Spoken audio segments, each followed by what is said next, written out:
Hello everyone, welcome back to episode 71. Thank you very much for joining me.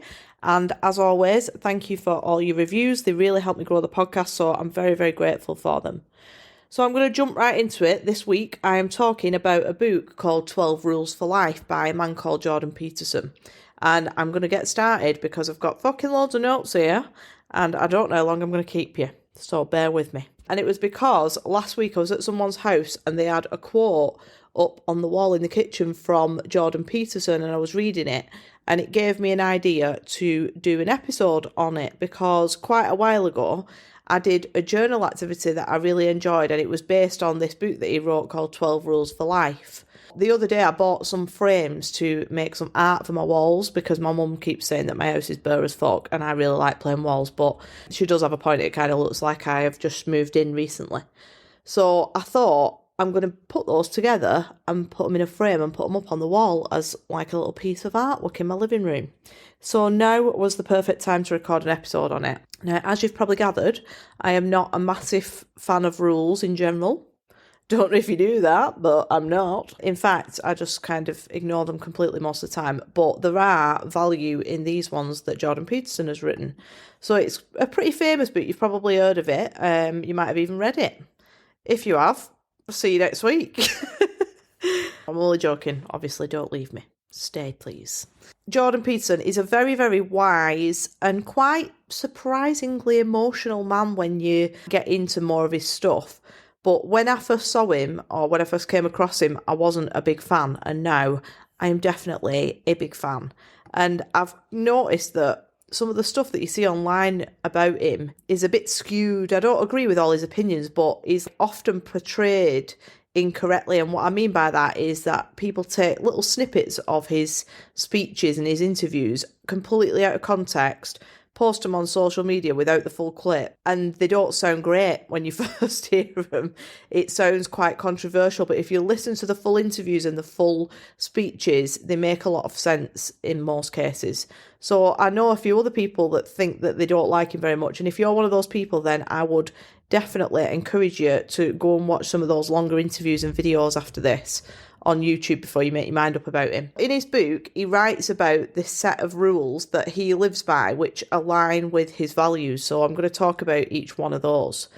And the first one is to stand up straight with your shoulders back. And he talks about how doing that is actually kind of the opposite of an aggressive sort of pose. It's more like a vulnerable pose because you're not crouched down, you're not defending yourself, you're not safe from harm. You're putting yourself out there, and it'll give you the courage to face what you're afraid of and like voluntarily confront your fears.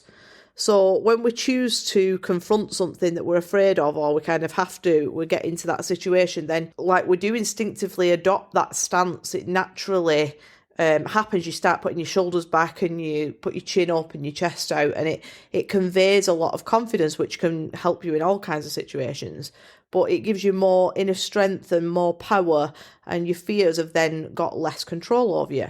So imagine what might change if you went about your day tomorrow just doing everything like all your everyday shit, but stood up straight with your shoulders back. Like, how much more confident would you feel? And how much better your interactions with, like, people will say, chin up, tits out around here. That's a commonly used piece of advice for when you're facing something that might be a bit difficult. So when you add that to your everyday life and you're not necessarily facing a fear, you're going to really amplify all of those feelings of confidence and feelings of power. Then you'll have better success in whatever you're doing that day, even if you just like going in post office for, I don't know, a second class stamp, who knows. So the second one is to treat yourself like someone that you're responsible for looking after. And we will often mistreat ourselves, particularly when we're feeling unworthy for one reason or another. And then that can develop into this negative cycle, because the more unworthy that you're feeling, then the less likely we are to take good care of ourselves.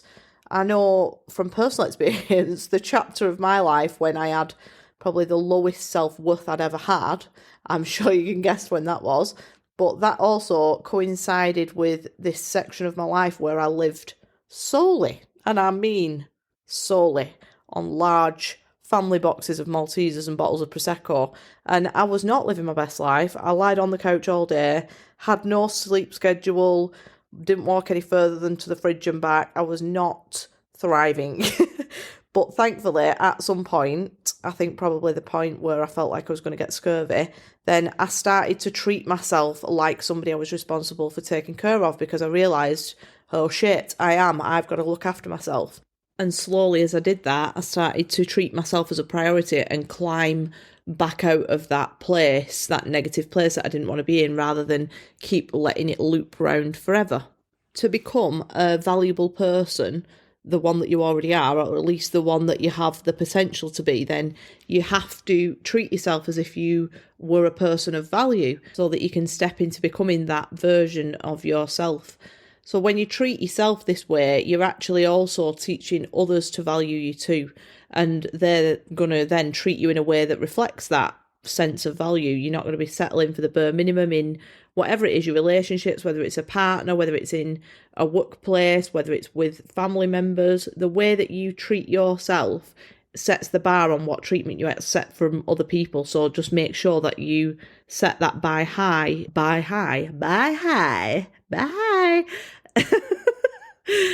I could edit that out, but I won't. Bar high. Set the bar high so that people know how to treat you.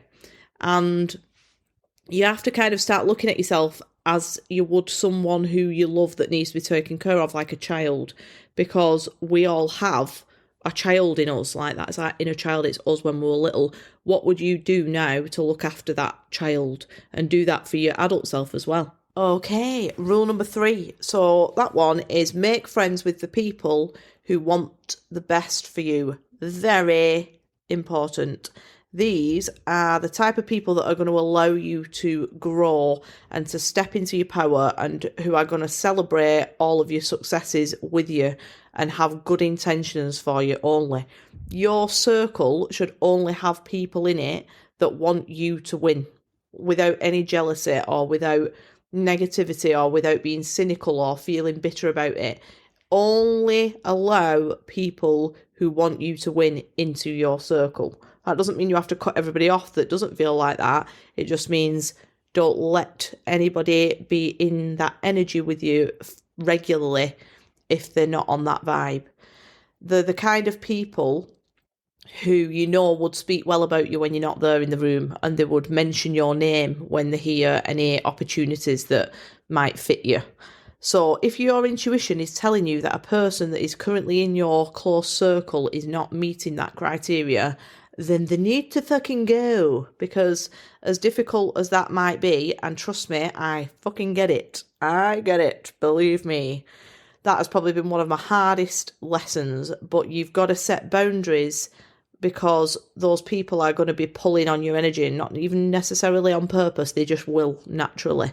So you need to put some distance between anybody that you feel is not there to 100% support you, and support you in this new evolved version of yourself, or evolving.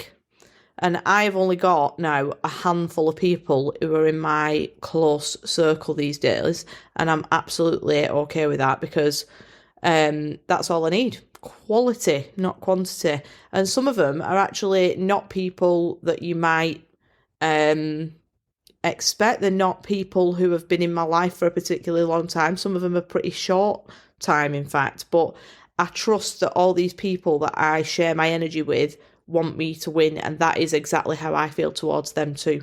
So just remember that there is space for everyone to win. There's space at the top for everyone, and their success doesn't mean your failure, and vice versa. So rule number 4 is compare yourself to who you were yesterday, not someone else's today.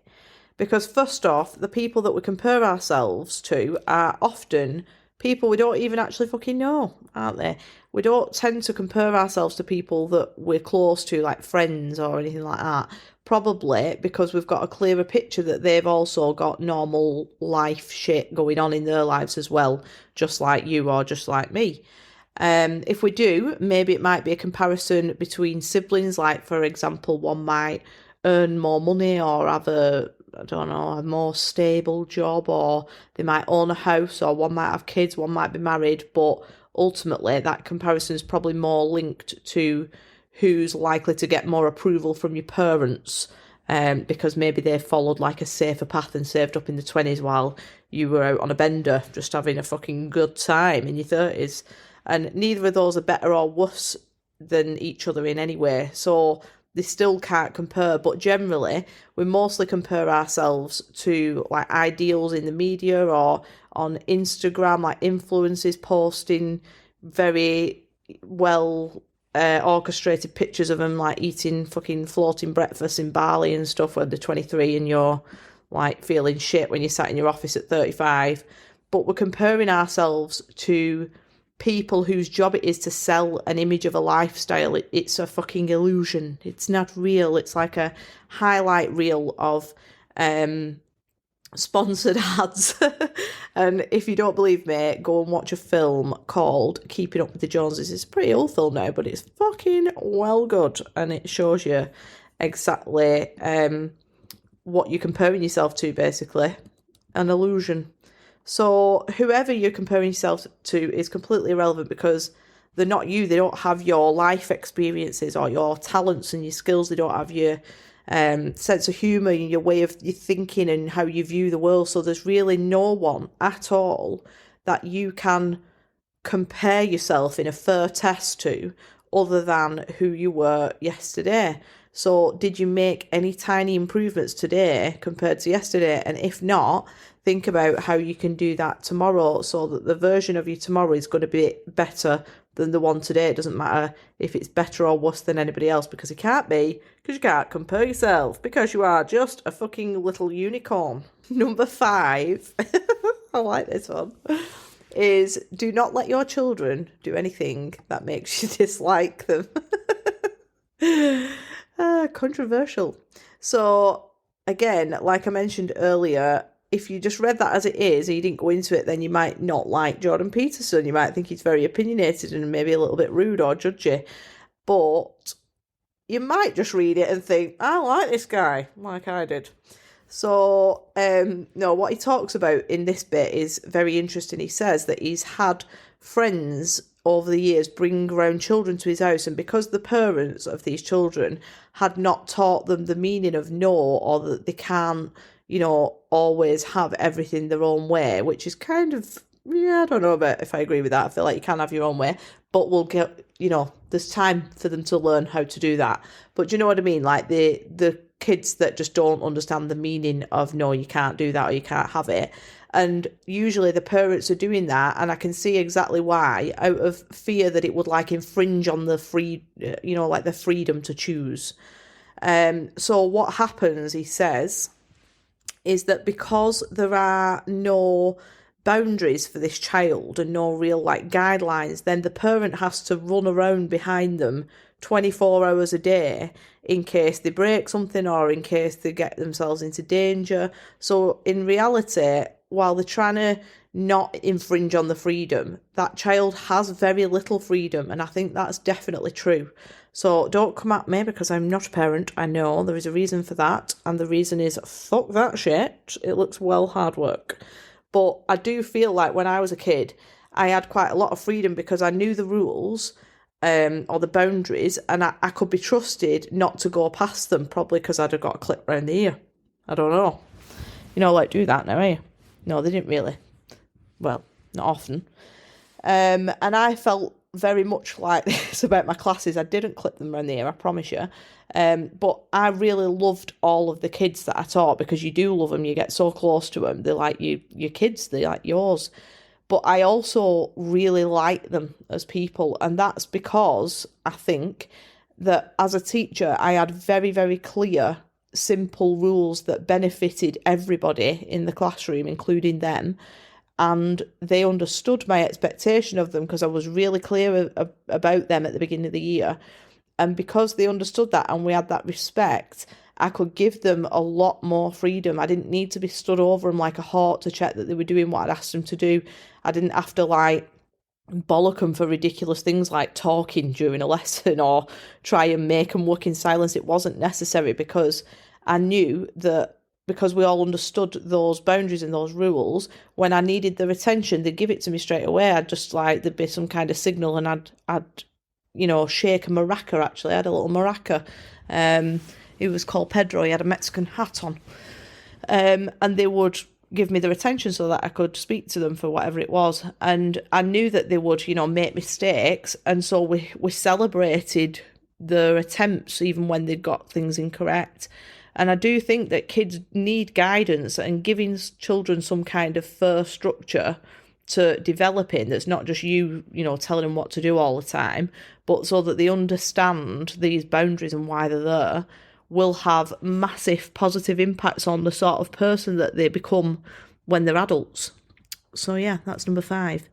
Number 6 is to set your house in perfect order before you criticise the world.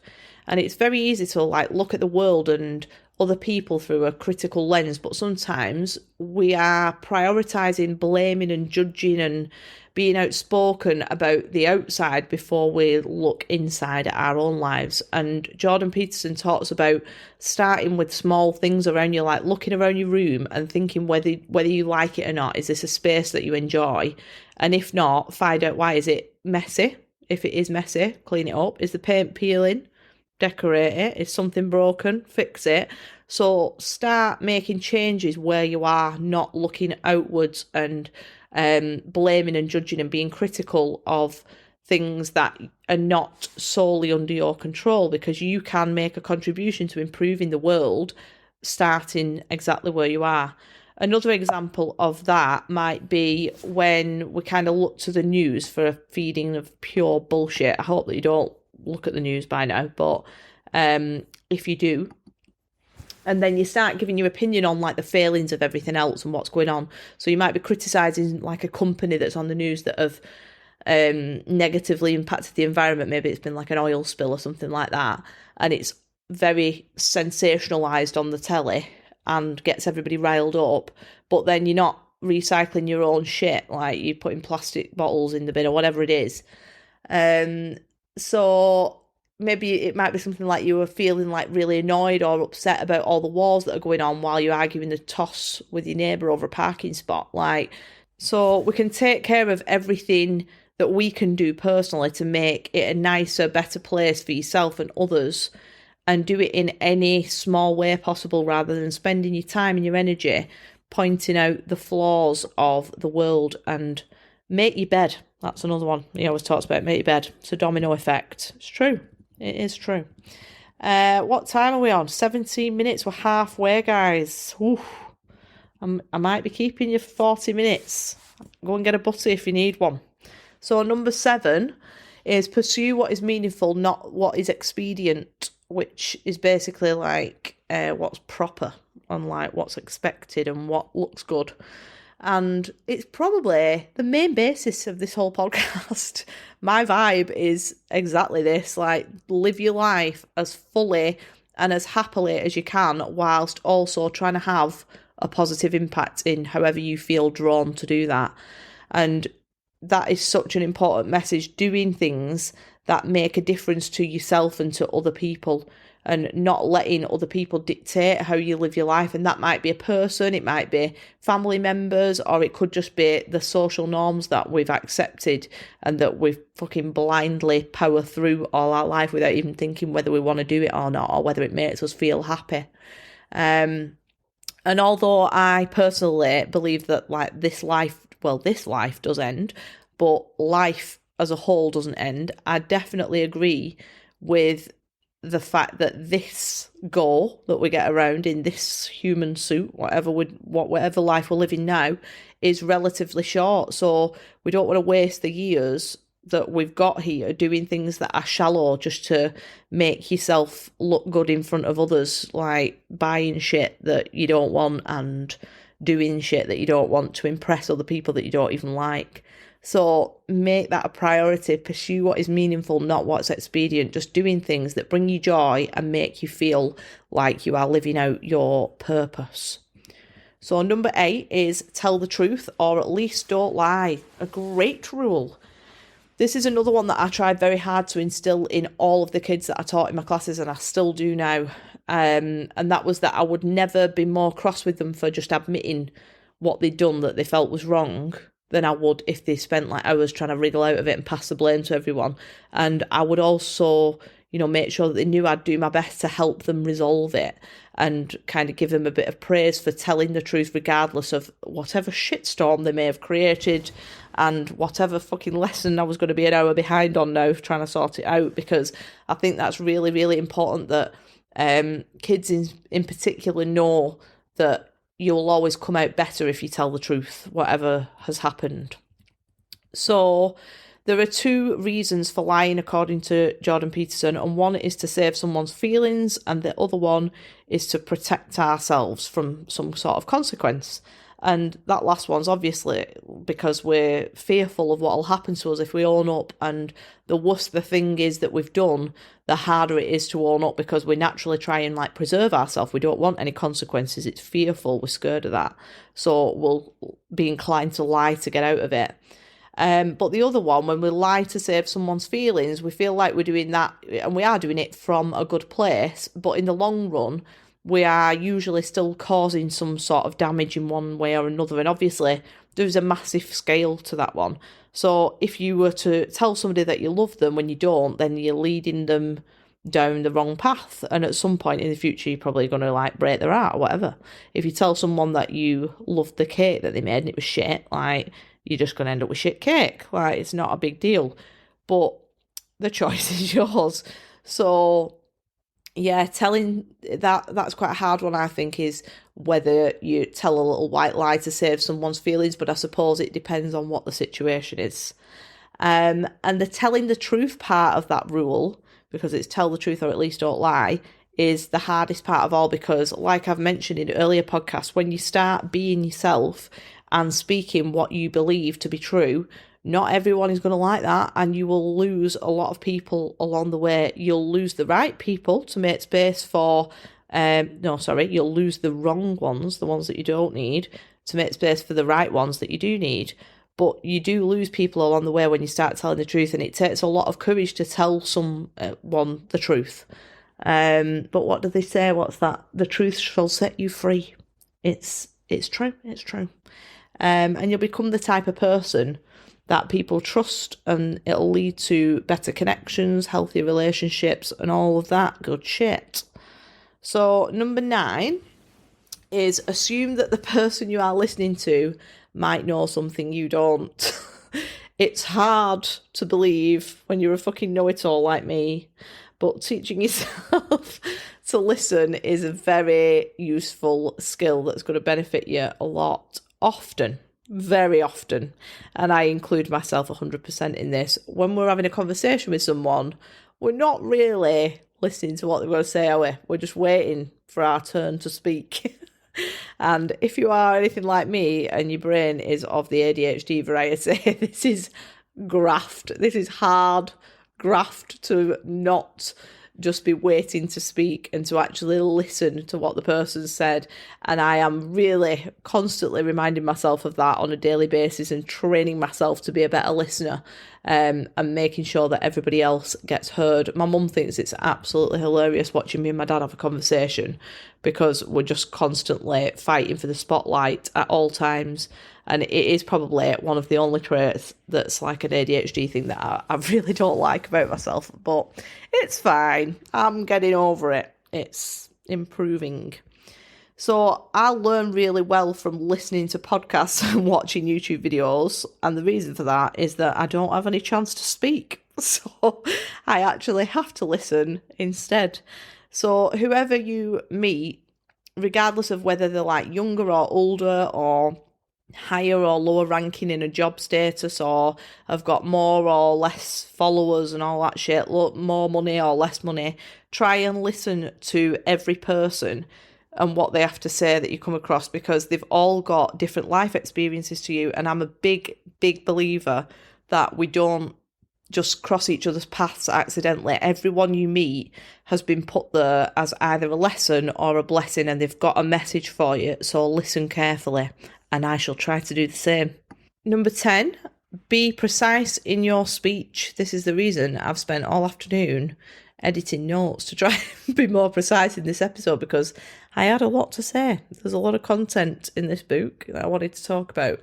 He says that being precise in your speech does two things, and the first one is that it expresses your goal, and the second is that it reduces uncertainty. So basically that means that you can see what you are aiming for clearly, and you've got a much better chance of hitting the target. And he talks in this part about how we only see what is in front of us, and even that is through very blurred vision. We only see what we're paying attention to, which is generally what we want, what we're looking for. So the world then reflects that image back. It shows you what you're looking for because you've zoned into it. Now, I'm not sure if Jordan would be a big fan of my podcast based on this rule, because he's encouraging us to get rid of all the filler words and sounds. And as you can imagine, I am so familiar with by now that I can actually recognise them through just looking at a soundbite on a screen. And it's one that I could do with working on. In fact, I have definitely edited out far more ums and ers out of this episode than I normally would have. I'll leave that one in for good measure. But it's a skill. So he says that he believes that all of our words have power, and I would absolutely agree there. If we've taken anything from rule number 9, that was assume the person you're listening to might know something you don't, it's that we are all inclined to speak more than we listen. So therefore, as speakers, and we are all speakers in one way or another, we need to use the allocation of attention that we get from the other person to speak our message clearly. His advice on this rule is to arm yourself with words. So in addition to all of that, from a manifestation point of view, every single word that we speak is a vibration in the energetic field that we're in, and frequencies match frequencies. So by speaking clearly and truthfully and with confidence, we're attracting more of what we'd like to experience in our 3D reality towards us. Speak what you seek until you see what you said. So number 11, I like this one, is don't bother children while they're skateboarding, which I didn't understand at all until I read it. I did not know where this one was going. And the message behind this one is about courage and your ability to take risks. So he talks about how encouraging children is often confused with sheltering them from any risk, and that as parents, or just as adults in general, particularly when you work with them like I do, I suppose, that we allow our own fears and limitations to impact on their capacity to learn from situations that have risk involved. So he uses the example of seeing a child skateboarding, and this child is about to do something that involves some kind of danger or risk, and how if we were to interfere with that, it would be to interfere with the child's willingness to voluntarily expose themselves to these risks that they need in order to thrive. And warns us that if we do that, these children are going to develop into adults who are ill-equipped to take on the world and the challenges that they'll come across. And they're going to avoid risk and potentially live quite a small life out of fear of, putting themselves out there. And I definitely agree with that. I think that although we need to protect kids, protecting them from any risk of harm has become more and more. And all I can say, at the risk of sounding like an absolute old bastard, in my day, back in the 90s, there was a significantly higher number of scabby knees than there is now. We were sniffing Pritt sticks. I wouldn't recommend that, but it wasn't like a good summer if no one in your friendship circle came back in September with a cast on. Like, that was just commonplace. And now, generally speaking, children are wrapped in a thicker layer of bubble wrap. But that's an important message, because whether you have children or not, we all know children. We all influence children in some way. So we need to be willing to allow them to feel okay with taking risks and potentially, getting hurt. Not extremely, though. Please don't sue me if your kid falls off a fucking climbing frame. So number 12... finally, and I think I've made pretty good time there, guys. I think I must have been speaking precisely. But this is my favourite. It's definitely the most important rule of all. And it's pet a cat when you encounter one on the street. Amen to that. If you ignore all the other 11, please just take this one in. So this one's actually about overcoming tragedy, which is something that we all experience at some point and in varying degrees in our life. And not just our own tragedies, but the tragedies of people around us that we care about and ones that are happening in the world in general.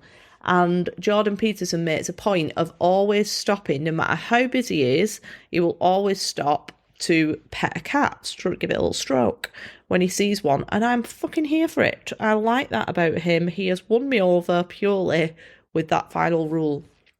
And he says that when life is hard, that you have these little moments where the light will shine through, even if there's only a tiny little crack in the clouds. Taking a second to be present is a fantastic piece of advice that I agree with him on 100%, because it's in those worst times of your life that just noticing the smallest bit of good is the most important, the most valuable. And a simple act of kindness, like just stopping to stroke a cat, is good for you, it's good for the cat, it's good for everybody's soul, so it benefits everyone. And that is the last of Jordan's rules. So I have a little challenge for you now. First of all, if you haven't joined us in our private Facebook group yet, please do. It's not the page, it's the group you have to ask to join. We are loving life in there. There's about 500 of us, I think, now. So come on down, come and join us. And when you're in there, I would love you to share with me your 12 rules for life. And I've done this in my journal, and I had so many, they just kept coming out, and I ended up with 24. But I'm going to try and condense them into my top 12 and make them into a piece of art for my wall. But you don't have to do a Neil Buchanan. You don't have to do that. Just write them down somewhere and post them in the group, because I would really, really love to read them. So I hope that you've enjoyed that episode, and I will speak to you all on Monday, unless you're in the Vibe Tribe, in which case I will see you tomorrow on the 8th of August at 8 p.m. for the Lionsgate portal, ready to manifest some good shit for the rest of the year. So have a fantastic week, and I will speak to you soon. Bye.